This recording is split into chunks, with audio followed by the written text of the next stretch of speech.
present my fourth annual report. I am doing my PhD under the guidance of Dr. P. Ma'am, and my topic is from colonial to post-colonial, a study of the victimization of downtrodden people in the selected novels of Mulkraj Anand and N. Gugi Wakhyongo. The first chapter is an introduction of the research. In introduction chapter of this research paper, I will discuss the life, the works and the awards of Mulkraj Anand and Gugi Wakhyongo. I will also deal with my topic that I select for this research work. Anand and Gugi are the notable writers of their own area. They have faced many problems during their writings, but still they continue to highlight the problems of their own country, India and Kenya respectively. Most of their works are mainly concerned with political, cultural and social issues. Gugi and Anand have directly attacked the social injustice, social exploitation, caste discrimination, gender discrimination, religious discrimination. That is the main point and part of their writings. Each sentence written and spoken by Anand and Gugi is full of experience, full of knowledge. They are a great source of inspiration for the oppressed, downtrodden and poor classes. My first chapter is social and political background. Whenever we start anything in our life, the condition of society, the condition of politics always matters. In this chapter, I will discuss the social and political background of Anand's and Gugi's writing. What was the source that we find in the writings whenever they start to write? Because the society of that time was very tough. In India, there was discrimination based on caste. In Kenya, there was discrimination based on class, like race. So the discrimination of caste and class we can see in the writings of Mulkraj Anand and Gugi Wakhyongo. The political background. We know at that time, Kenya and India, both the country, the Britishers rule over the country. And Gugi's first of three works of Anand and Gugi. The chapter will examine how this political and social condition influence their writings. I have before I just said how the influence of political and social we can see in the writings of Mulkraj Anand and Gugi Wakhyongo. The impact of colonial rule when India and Kenya were facing colonial period of their country. After colonial, when they got independence, what circumstances makes them writers to write the subject and themes. So the second chapter is based on political and social background of their country. Whether through Gori's resistance, Muno's suffering, Nazorge's broken dreams and Waja's rebellion, both Anand and Gugi show how colonial and post-colonial systems dehumanize the oppressed, and why not in all forms is essential.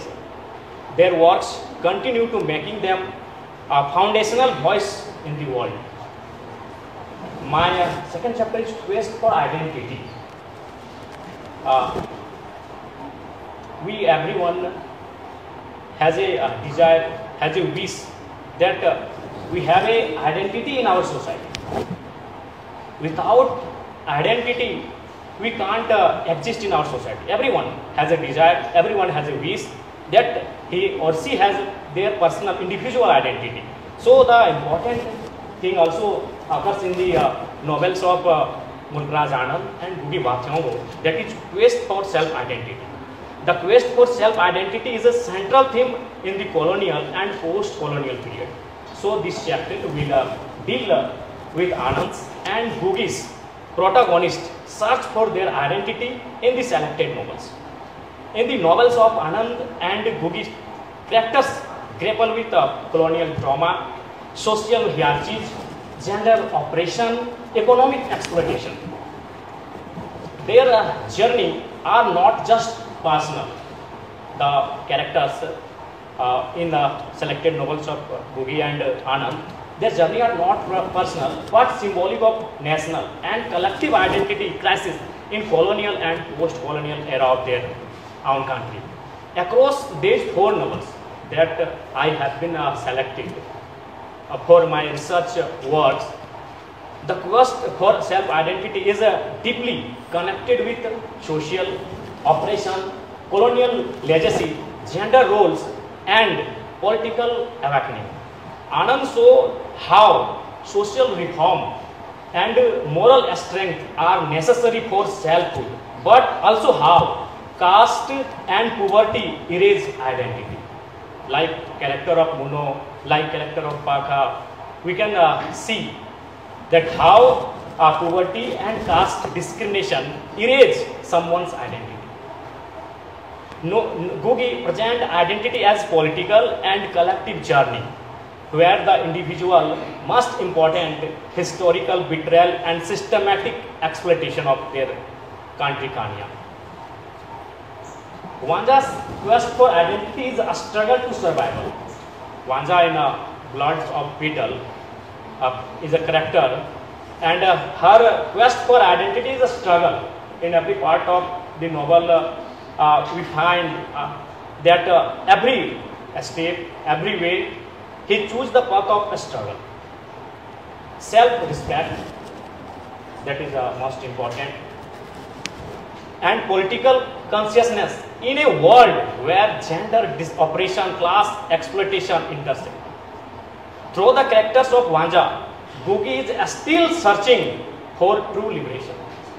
Today, if we talk about our independence India, or we talk about independence Kenya, still they are searching for their identity. Still the women are searching for their identity, the real identity in this independence era of our country. While Nazorge's quest for identity is a struggle to get education. Nazorge is the part of With Not Child novel. He is belong from a poor family and a struggle for education, because he knows that only education can provide me my identity, because Kenya is under British rule, so only education can provide him a better identity.